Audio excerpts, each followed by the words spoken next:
being a Latino businesswoman. I feel like the lack of representation in leadership, it's a huge one in multiple different industries, if not pretty much all of the industries.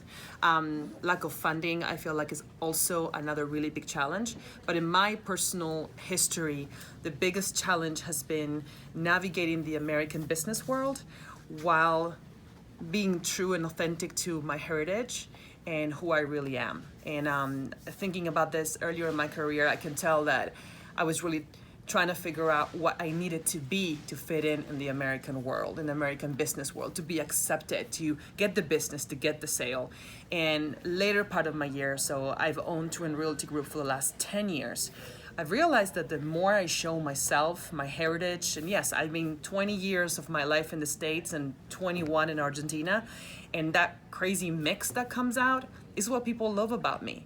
That exactly who I am, my authentic self, is what attracts people because they can tell who I am. So if I say a word a little funny, or sometimes the verb tense, it's a little funky and not correct, people love that about me. I must say, when people point that out, it does kind of shine a light on the fact that I am a little bit of an outsider still. I always say that I'm in a cultural limbo. Like, I will never be seen as an American. And even if I go back home, now I'm never going to be seen as true Argentinian anymore.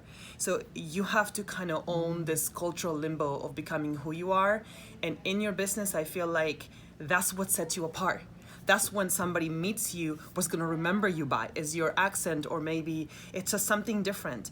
Obviously, for me, I'm able to connect to a lot of people that have moved, expats, people that come from South America. We have a very similar story, and that's a very easy connection.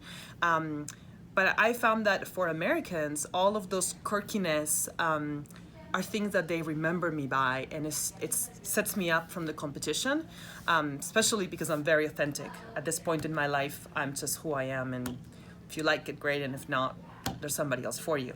But I feel like that's one of the biggest challenges, to not feel as an outsider and own my authentic self with my heritage, with who I am, and be that and be successful being who you really are. Thank you.